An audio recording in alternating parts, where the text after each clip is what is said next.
नमस्कार बच्चों, कैसे हैं आप सब। लेक्चर शुरू करने से पहले आप दो पंक्तियों पर ध्यान दीजिए। खोल दो पंख मेरे, कहता है परिंदा। खोल दो पंख मेरे, कहता है परिंदा, अभी और उड़ान बाकी है। ज़मीन नहीं है मंजिल मेरी, ज़मीन नहीं है मंजिल मेरी, अभी तो पूरा आसमान बाकी है। तो डियर स्टूडेंट्स, आप अपना एम ऊंचा रखें, लगातार मेहनत करते रहेंगे, आप जीवन में ज़रूर कामयाब होंगे। स्ट्रक्चर ऑफ एटम में लास्ट वीडियो में हमने किया था Thompson model, Rutherford model, isotope, isobar, iso electronic species. Time के साथ साथ और डिस्कवरी होती है और एटम के स्ट्रक्चर के नए कॉन्सेप्ट सामने आते हैं। तो यहाँ पर जो रेडिएशन निकलती है, उस रेडिएशन के दो फॉर्म होते हैं। दो फॉर्म क्या होते हैं? देखिए, रेडिएशन जो आपके पास किसी भी ऑब्जेक्ट से निकलती है, एनर्जी जो होती है आपके पास, किसी सोर्स को गर्म करते हैं, लाइट सोर्स को, या फिर रोड को गर्म करते हैं, इलेक्ट्रिक बल्ब होता है, उससे जो एनर्जी निकलती है, दो फॉर्म में आप उसको एक्सप्रेस करते हैं। या तो वेव नेचर उसका होता है या पार्टिकल नेचर होता है। ठीक है, तो दोनों फॉर्म के लिए अलग अलग थ्योरीज दी गई। तो पहली जो थ्योरी थी वो आपके पास है वेव करैक्टर के ऊपर। वेव करैक्टर किसी भी रेडिएशन के लिए क्या रहेगा? देखिए, थ्योरी थी इलेक्ट्रो मैग्नेटिक वेव थ्योरी।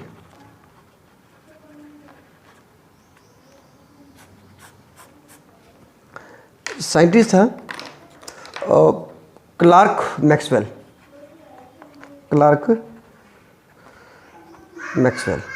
उसने थ्योरी दी और उसके पोस्टुलेट दिए। देखिए, आप कोशिश करें कॉन्सेप्ट को समझने की। नोट्स आपको पीडीएफ में मैंने भेज दी हैं, तो आप यहाँ पर मैक्सिमम कोशिश करें याद करने की, समझने की। तो पहला जो पोस्टुलेट है इस पॉइंट का, इस थ्योरी का, वो क्या था कि मान लीजिए कोई भी लाइट सोर्स है, लाइट सोर्स कोई भी, मान लीजिए लाइट है, बल्ब है, बल्ब से जो एनर्जी निकलती है वो किस फॉर्म में निकलती है? वो रेडिएशन की फॉर्म में निकलती है। रेडिएशन, मान लीजिए एक रोड है, गर्म करते हैं तो वहाँ से एनर्जी जो निकलती है वो किस फॉर्म में निकलती है? रेडिएशन की फॉर्म में निकलती है। और उस एनर्जी को बोलते हैं रेडिएंट एनर्जी। रेडिएंट एनर्जी, इसके अकॉर्डिंग क्या कहा कि जो एनर्जी किस फॉर्म में निकल रही है? हमारी रेडिएशन की फॉर्म में निकल रही है। पहला पॉइंट। सेकंड पॉइंट देखिए, जो रेडिएशंस हैं, रेडिएशंस में दो फील्ड होते हैं, electric field and magnetic field. ठीक है, किसी भी रेडिएशन के अंदर किसी भी जो रेज निकल रही है लाइट सोर्स से या फिर एनर्जी सोर्स से, उसमें दो फील्ड होते हैं, इलेक्ट्रिक फील्ड और मैग्नेटिक फील्ड। और they are perpendicular to each other. एक दूसरे के ऊपर क्या होते हैं? परपेंडिकुलर होते हैं, परपेंडिकुलर ऑसिलेट करते हैं।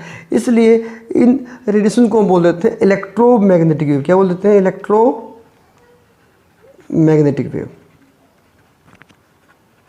तो आपको ध्यान रखना है, इलेक्ट्रोमैग्नेटिक वेव अगर कोई आपसे पूछता है तो आप ये कहेंगे the waves in which has electric and magnetic field which are perpendicular to each other and also to the direction of propagation of wave. तो याद रखेंगे इलेक्ट्रोमैग्नेटिक वेव क्या होती है। ठीक है, थर्ड जो पॉइंट इसका, इस थ्योरी का था, वो क्या कहता है?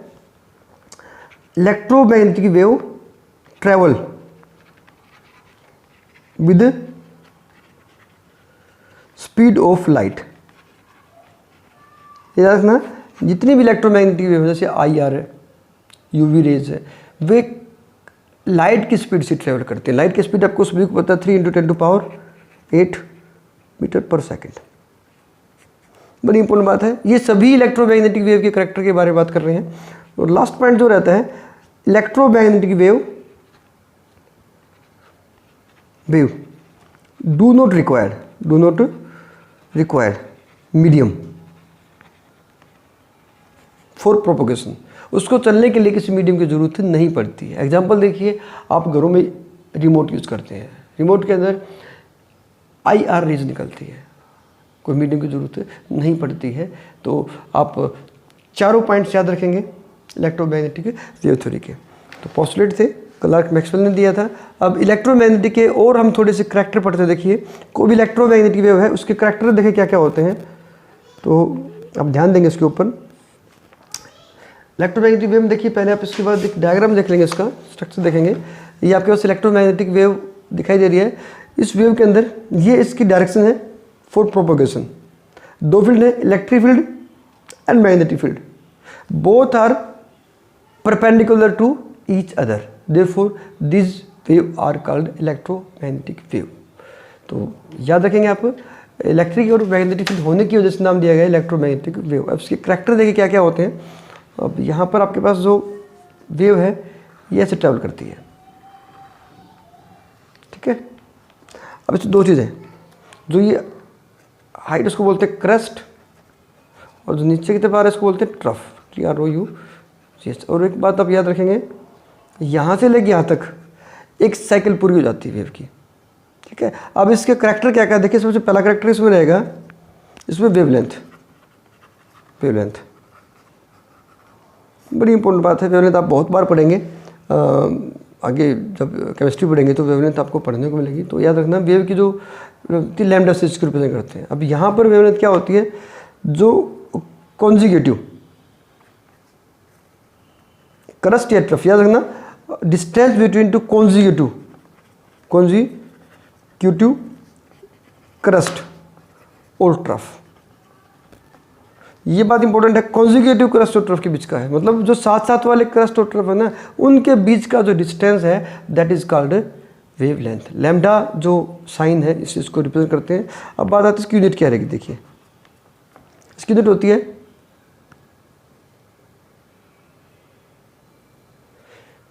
इसकी यूनिट रहेगी सेंटीमीटर और मीटर।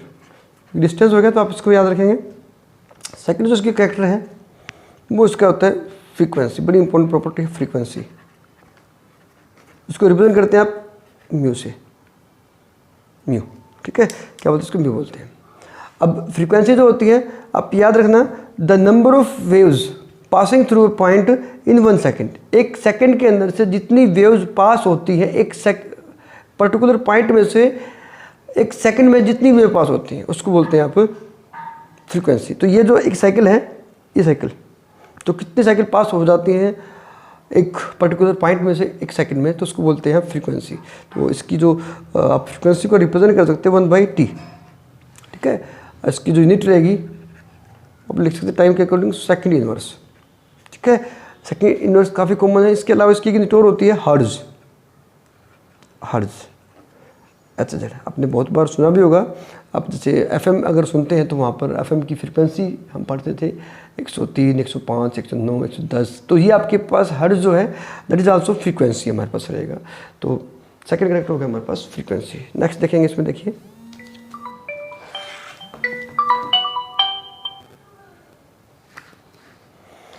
अगला जो करेक्टर रहेगा वो है एम्पलीट्यूड। एम्पलीट्यूड एम्पलीट्यूड जो रहेगा इसको ए से रिप्रेजेंट करेंगे हम, ऐसे, ठीक है। ए क्या होता है यहाँ पे ध्यान देंगे, जो हाइट है, हाइट ऑफ क्रस्ट और डेप्थ ऑफ ट्रफ, तो उसको बोलेंगे आप ए, हाइट ऑफ क्रस्ट एंड और depth of trough is called amplitude, ठीक है। तो इसकी यूनिट जो रहेगी हमारे पास वो आपका मीटर, इसलिए आप इसको बोलेंगे सेंटीमीटर। लेंथ डिस्टेंस है सेंटीमीटर या मीटर, ठीक है, याद रखेंगे। नेक्स्ट जो आपका रहेगा वो है वेव नंबर। वेव नंबर, अब वेव नंबर जो होता है इसको रिप्रेजेंट करते हैं आप किससे, म्यू बार से।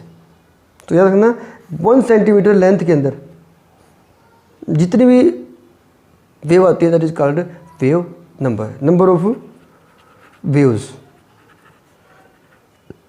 इन 1 centimetre is called wave number, ठीक है। और वेव नंबर जो होता है हमारे पास 1/λ। जो इन्वर्स था इसका आपका ये फॉर्मूला याद रखेंगे आप, और यहाँ से इसकी जो यूनिट रहेगी ना, आप देख सकते हैं सेंटीमीटर इन्वर्स, या फिर लिखेंगे इसको मीटर इन्वर्स।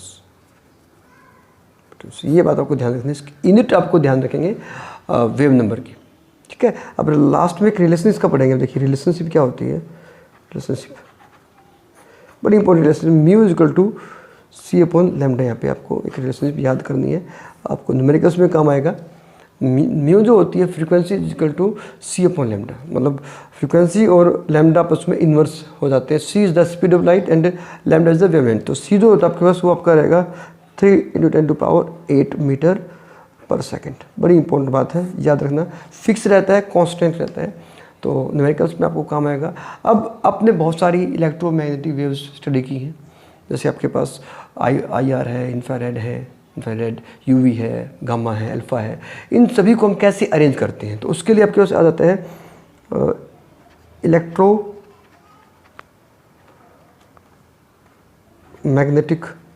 स्पेक्ट्रम।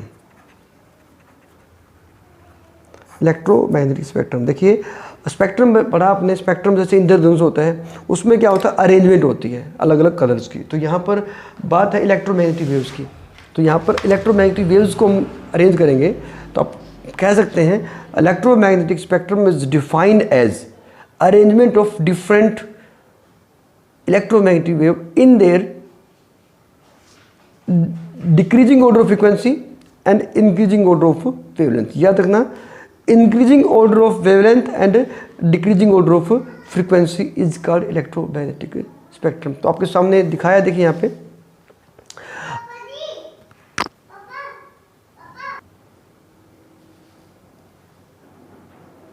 ये आपके पास गामा रेज जो है, गामा रेज की वेवलेंथ सबसे कम होती है और फ्रीक्वेंसी सबसे ज़्यादा होती है। ये ऑर्डर आपके सामने है। सबसे ज़्यादा किसकी रहेगी आपके पास, जो लॉन्ग रेडियो वेव्स है उसकी वेवलेंथ सबसे ज़्यादा है, फ्रीक्वेंसी सबसे कम है। तो कई बार ये जीके में क्वेश्चन पूछ लेते हैं कि किसकी वेवलेंथ क्या है, किसकी आपकी फ्रीक्वेंसी ज़्यादा। तो ऑर्डर आपको याद रखना है, गामा से लेके रेडियो वेव्स तक।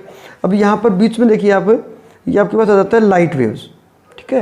ये लाइट वेव्स जो है यहाँ पे 400 नैनोमीटर से 760 नैनोमीटर वेवलेंथ है, तो विबग्योर बोलते हैं इसको।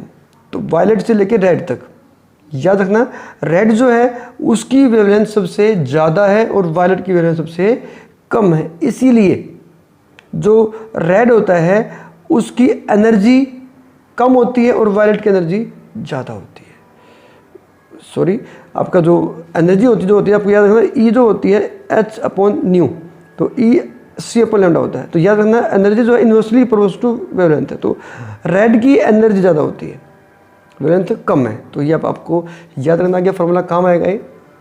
तो ये हो गया हमारा इलेक्ट्रोमैग्नेटिक स्पेक्ट्रम, अलग अलग वेव्स को हमने कैसे अरेंज किया है। तो ये था आपके पास इलेक्ट्रोमैग्नेटिक वेव थ्योरी, इसके अकॉर्डिंग हमने अलग अलग वेव्स को पढ़ा।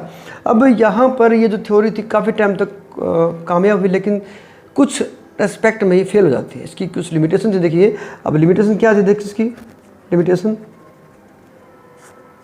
इसका फर्स्ट था, it was unable to explain the photo electric effect. Photo electric effect जो होता है उसको एक्सप्लेन नहीं कर पाई। दूसरा जो होता है black body radiation, black body radiation, उसको भी एक्सप्लेन नहीं कर पाई। आप इसको फिनोमेना बताऊंगा आपको मैं। और तीसरा जो इसमें आता है आपका, वो एटॉमिक स्पेक्ट्रम,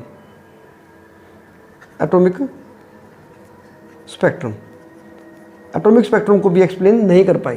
तो ये थ्योरी फेल हो जाती है। इसके बाद नेक्स्ट थ्योरी जो आपके पास आती है वो आप ध्यान रखेंगे, उसको बोलेंगे आप, अगली जो थ्योरी है that is called Planck's quantum theory. Planck's quantum theory जो होती है, अब याद रखना, प्लैंक्स क्वांटम थ्योरी बताएगी पार्टिकल के बारे में, पार्टिकल नेचर के बारे में, particle nature of wave, radiation. कोई रेडिएशन जो होती है उसको पार्टिकल नेचर के बारे में बता रही है, ठीक है। जो पिछले जो हमने थ्योरी की थी वो बता रही थी वेव नेचर के बारे में, और ये बता रही है इसके बारे में, पार्टिकल नेचर के बारे में। कैसे बता रही है आप समझेंगे आप यहाँ पे। पहला पॉइंट क्या है, मान लीजिए कोई भी लाइट सोर्स है, वहाँ पर मैंने पढ़ा था कि लाइट सोर्स जो था एनर्जी निकाल रही है, उसमें क्या था कि कंटिन्यूसली आ रही है, लेकिन जो यहाँ पर है वो स्मॉल पैकेट्स के रूप में क्या एनर्जी है, discontinuous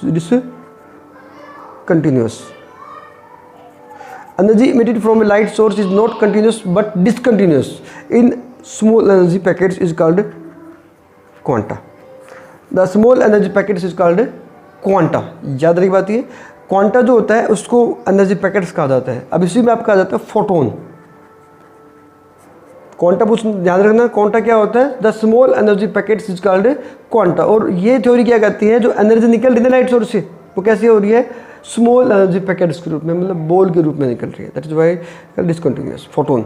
in case of light, याद रखना, in case of light, sunlight, quanta is called photon. जो क्वांटा उसको बोलते हैं फोटोन। याद रखना, फोटोन बहुत बार आपको आगे पढ़ने को मिला, कंफ्यूज नहीं होना इसके अंदर। दूसरा जो होता है, the energy of photon is directly proportional to frequency of radiation. तो E is equal to H nu. तो ये आपको फॉर्मूला बहुत काम आएगा।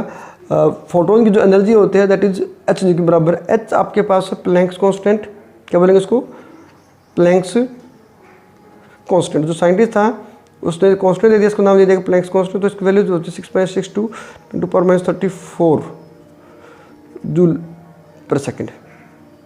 ठीक है, याद रखना। थर्ड जो आपके पास रहेगा, the energy of light source, energy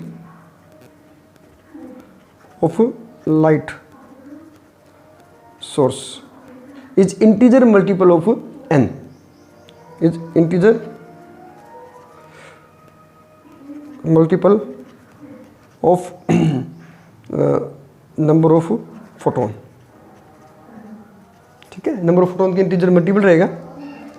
आप इज इक्वल टू लिखेंगे n एच न्यू, ये आपको याद रखना है। n जो आपके पास रहेगा वो इंटीजर है 1 2 3 4, जितने भी ज़्यादा क्वांटा होंगे उतनी उसकी एनर्जी हो जाती है। तो प्लैंक्स क्वांटम थ्योरी के पॉइंट्स आप याद रखेंगे, मतलब एनर्जी जो आ रही है वो डिसकंटिन्यूस आ रही है in form of small energy packets, और small energy packets is called quanta. In case of light quanta is called photon. Second point, energy जो क्वांटा के डायरेक्टली प्रोपोर्शनल टू होती है फ्रीक्वेंसी। थर्ड जो आपके पास है, लाइट सोर्स की energy है वो डिपेंड करेगी नंबर ऑफ फोटोन्स के ऊपर। ठीक है, अब यहाँ पर एक छोटा सा पॉइंट आपको याद करना, देखिए यहाँ पर आप एक आपसे कई बार पूछ लेते हैं आइंस्टाइन एनर्जी क्या होती है। आइंस्टाइन एनर्जी, आइंस्टाइन एनर्जी, तो energy of Na H new, energy of n जो आपके पास है ये आपका है एवोगैड्रोस नंबर। तो energy of 1 mole of photon is called Einstein energy. तो याद रखें, कई बार बाई चांस आपसे पूछा जा सकता है कि क्या होती है। तो ये तो थे आपके पास दो थ्योरी। अब इस थ्योरी के ऊपर देखिए दो न्यूमेरिकल्स आपसे पूछे जा सकते हैं। न्यूमेरिकल्स आपको मैं करवा रहा हूँ, देखिए कैसे आपसे आप न्यूमेरिकल आ सकते हैं। अब the energy of photon is given as, photon की एनर्जी दे रखी है E energy by this and then the wavelength of the photon. Photon की वेवलेंथ पूछे, देखिए आप, तो एनर्जी जो दे रखी है इसकी, फोटोन की एनर्जी आपको दे रखी है 3.30 टू पावर माइनस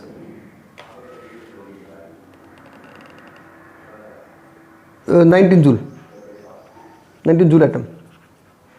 ठीक है, अभी क्या पूछता है, वेवलेंथ पूछ रहा है। तो E आपको पता है एच न्यू के बराबर होता है, तो एच सी अपॉन लैम्डा आ गया हमारे पास।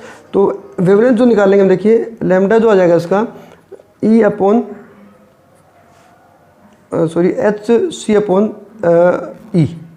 ठीक है, एच जो आपको रहेगा 6.63 10 to power -34 into 3 × 10 to power 8 upon 3.03 10 to power 19।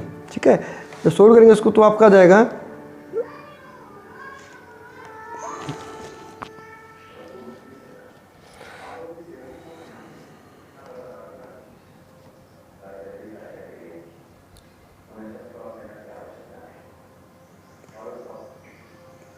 656 nano metre. ये आंसर आपको याद रखना। नैनोमीटर जो आपका रहेगा वो 10 टू पावर -9 मीटर में रहेगा आपका, ठीक है।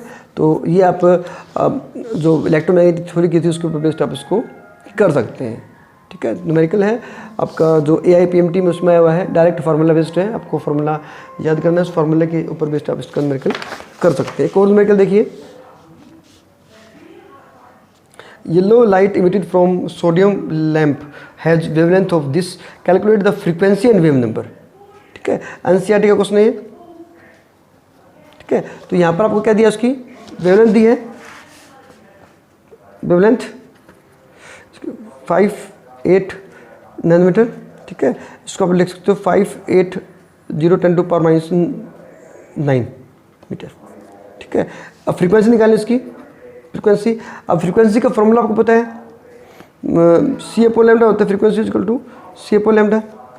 तो लैम्डा आपके पास दे रखा है, तो C आपके पास 3 × 10 to power 8/5 10 to power -9 metre. इसको निकाल देंगे आप, ये आपका जाएगा